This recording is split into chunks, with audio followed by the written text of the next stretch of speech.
Okay, so in this week's Talking About Orks, we're going to be going over the rest of the stratagems. So this is part 2. A quick addendum to last week where I was talking about the Medi-Squig. I was wrong. I was looking at the Doc's Tools rules, not the Sawbones rules. So Pain Boys and Mad Doc can still heal characters for D3 on a 2+. There's always a chance of taking an additional wound instead. But this can be used for one to get rid of that risk. So if your character's down to 1 wound, you might want to use this instead. Just so there is no risk of rolling 1 or 2 1s and you need D3 wounds, and then you can use the other ability instead, or use this both so you can get 2 D3 wounds on a single character, because it says you can only use surgery once, but I do believe this will allow you to, this command point will allow you to stack 2 of them, the Medi-Squig and the surgery, on the same character in the same turn. It sounds that way to me, but we might have to wait for the facts on that. And here we're going to do a quick addendum number 2. That's if I made a mistake with long uncontrolled bursts, because it says you have to select an Ork vehicle that can fly. So instead of just any Ork vehicle, so it won't work on awesome things like kill tanks and whatnot. But it will work on the Warcopter, which does have fly, as well as Defcopters and any of the flyers. So using this on a Warcopter with the Gatling guns might not be a bad use of command point for that, especially since they're heavy weapons. You have to move and shoot, so you're getting back to 5s, or standstills. Now you're hitting on 4s with 4d6 shots. So yeah, again, it's a good option for a handful of units, but being only 1 command point, if you are playing one of those, keep this at the top of your stack so you can use this when you can. Anyway, on to the new stratagems. And this is probably one of the most important ones that I actually forgot to use in my first game, Unstoppable Green Tide. For 3 command points, it's worth it. At this stratagem, at the end of your movement phase, select the boys units from your army that has less than half of its starting number of models and remove it from the battlefield. You can then set it up wholly within 6 inches of the edge of the battlefield and more than 9 inches away from any enemy models at its full starting strength. You cannot select a unit for this stratagem that has been merged via mob up, and you can only use this once per battle. This is a great use of 3 command points, undoubtedly. Especially if you have units literally down to the knob, say he's down to a couple models, you use breaking heads on it, so now there's only the knob left, maybe 1 or 2 models, and for 3 command points suddenly you got a whole unit of 30 boys, and nearly anywhere on the table that you want them to be, behind the enemy or to the side of them, wherever you need them to be. And of course, if you take Evil Sons, now they have that 72% chance of making a charge if you need them to. This is fantastic. Of course, it is similar to stratagems and other codexes, but none of the other units that can benefit from something like this are Ork boys. So I think that's why the other ones are probably 2 command points on average. This one's 3. I think it's worth the price. Orks is never beaten. Use this stratagem when an Ork character model from your enemy is slain. That model is not removed as normal, but can immediately either shoot as if in the shooting phase or fight if it's in the fight phase. The slain model is then removed from the battlefield. 2 command points, very similar to abilities in other books, but depending on the character, this could be quite devastating. No doubt about that. This is another good stratagem. It's another good stratagem here. Get stuck in, lads. Use a stratagem in the fight phase when it is your turn to select a unit to fight, or at the end of the fight phase, select an Ork infantry unit from your army that has already fought once in the fight phase to fight a 2nd time. So the best part about this one, other ones are usually have to wait till the end only, but this one can be used anytime you would normally select a unit to fight. It's your turn to select a unit to fight. So I don't know if you can do this for a charging unit. Let's say you have a charging unit and an uncharging unit. Let's say, so it's your turn to select a charging unit. Can you use this then? I don't know. It probably needs a little bit of clarification. I don't know if you get what I mean. But normally, if you have a unit that didn't charge, it has to wait till all charging units have to fight. I wonder if this allows you to skip that unit ahead of time. It sounds like it does. So you'd be able to fight a non-charging unit when you would normally only be able to select a charging unit. It sounds like you can, but I'm not 100% sure. Because all this is select the unit to fight. When it's your turn to select the unit to fight. So, if it can, it allows you to charge in one unit, and you have another unit that's sitting there already. It can fight first, because it's your turn to select the charging unit, and you can just use the stacking lats, and then you go on to your normal charging unit. So that sounds like an even more broken way to use it if it's allowed. But 3 command points, worth it, especially again with Ork Boys. Mob Up. This is taken almost exactly from the chapter approved last year. So there's still some. I'm still not clear on victory conditions. So if the unit if one of those units counts as destroyed or not. For victory point conditions, I don't know if that's in the. That might be up to the tournament you're playing in to see what happens with that. I have to look that up on the ITC rules, actually. So. But yeah, essentially just like the Mob Up rule from Chapter Approved, which has always been fantastic. So this is a very fun one here, reminiscent of the old boarding plank rules, if you remember those. Use a stratagem at the end of the fight phase, select an enemy vehicle unit that cannot fly, and is with 1 inch of a truck or battle wagon model with your army. Any models embarked within that truck or battle wagon can make a single attack with one of their melee weapons against that enemy unit. So unfortunately it is limited to truck and battle wagons. We do have other transports, like mainly Squiggoths. I mean, if this could be, that'd be even just as much fun as it'd be within Squiggoth. So basically, if you have a vehicle in close combat with guys inside, you can use this for 1 command point, and the models inside can fight, which is very good because they're trying to tie up your truck with just like 1 or 2 models. Suddenly you got a Power Claw and 11 boys making single attacks out of a truck. That could be quite devastating, actually. It might make your opponent think twice about trying to tie up your vehicles in close combat. But yeah, boarding action, awesome. Pretty situational, as not everyone's going to be taking trucks or battle wagons as transports, but still very useful, I think, especially, as said, if someone's trying to tie your truck up with just a very low number of models.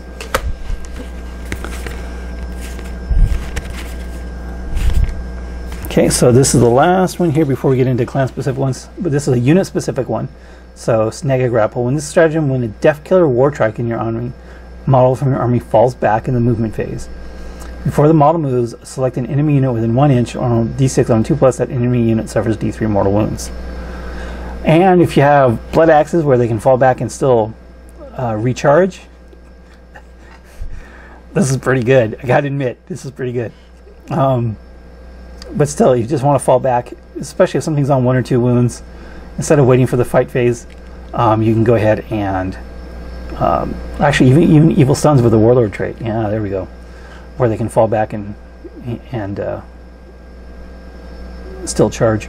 So either way, this would be great for that. This is, again, 1 command point. I think is totally worth it for a few free mortal wounds. Okay, so let's get into the clan-specific ones. The clan-specific one for Goths, of course, is the Scar Boys. So they're just not in the list here. Let's go Blood Axe, Infantry. Use a stratagem in your deployment. If you spend 1 command point, select the Blood Axe Infantry unit that's power rating 8 or less. Set up in hiding instead of placing on the battlefield. 2 or less, you go up to 9 or more instead. Has to be infantry though. And set it up anywhere in the battlefield. Is more. So basically, this is a improved / different teleporter. So if you're doing small units that are 8 or less power level, you can use this instead, save a command point. If you're doing Blood Axe, of course, Blood Axe commandos get this ability built in anyway, so you don't really need it use it for that. But this, if you want to do something else. So this, if you're playing Blood Axe, allows you to put tank buster or boys, mega knobs, any infantry unit in reserve as well. But if you're getting big, and of course, there's no difference in this. If you're talking a unit with 9 or more power level, it's no different than Teleporta. But if you're talking about small units with 8 or less, then this will save you some points and allow you to do a bunch more units in reserve and a lot more reserve tricks. Free Buddha one, Kill Cruiser Broadside.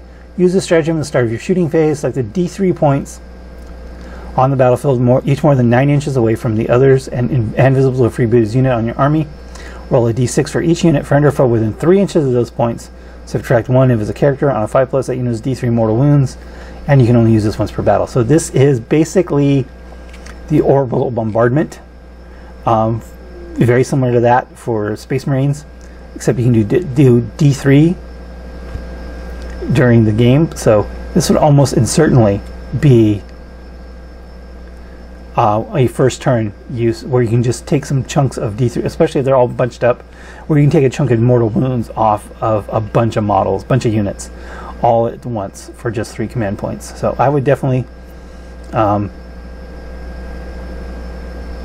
use this. This is good, and it's just says freebooter units from your army. So if you're playing flash kits in your army or a Captain Badrick, remember, even though they don't have a clan trait, freebooters can go into your detachments or get over without losing Battleforged. So you can have a freebooters unit in your army without running a freebooters detachment.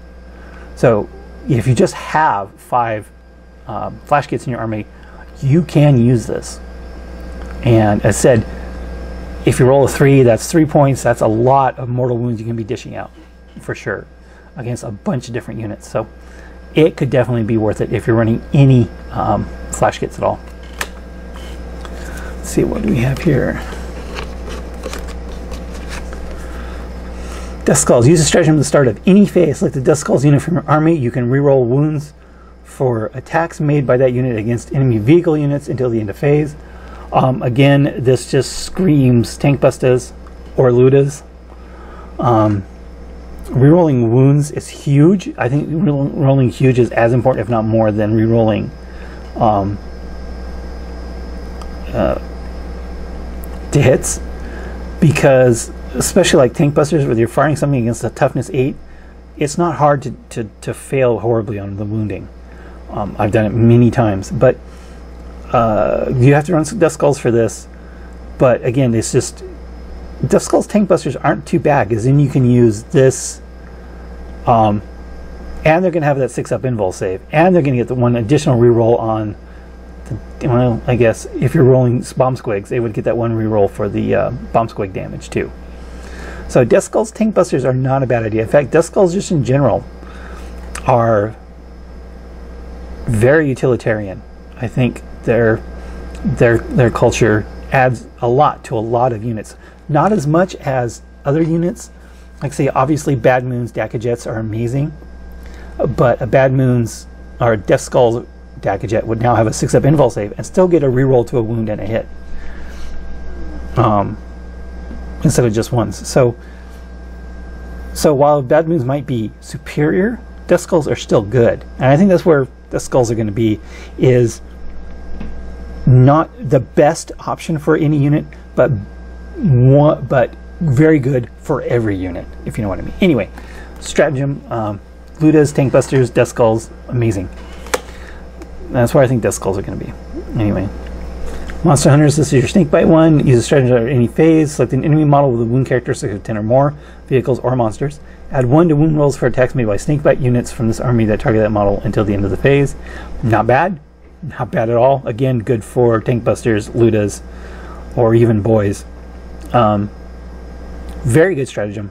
Still 3 command points, might be a little steep, considering that Snakebites don't have a great clan ability or culture ability, but still useful, no doubt about it. I think it's a little steep though. And lastly, last stratagem for Evil Sun's Drive-By Crumping. Use this stratagem at the end of the shooting phase. Select an Evil Sun Speed Freak unit from your army. That unit can immediately make a move as if it were the movement phase, but cannot charge this turn. So I don't know if you get to advance again. That would be nice. And of course, unfortunately, trucks don't have Speed Freaks, which would be great if you could use this on a truck, but you can't. So this is obviously going to be used for, obviously meant for things like the Trike or Zadsnark. Using this on Zadsnark would literally be, what is that, 34 plus d6 inches of movement, or maybe 2d6 if you get to advance again, as if it was the movement phase. I think you do get to advance again, because as if it were the movement phase, and that's when you do the advancing. At the same time you do the regular move. So yeah, I mean, that would be That would be an incredible amount of movement for Zatsnark, really across the table. If you hide him somewhere behind a train or inside something, inside the bottom level of a ruin where he can't be seen, and you just suddenly got this mortal wound dealing 8 wound monster right outside your opponent's army, while you have the rest of the army speeding up. Could be fun. It would also be nice if you could use this on more than, if it had an exception, you can use this more than once in a phase. But that's, yeah, it would be nice, especially for something like the same thing for the exhaust cloud one.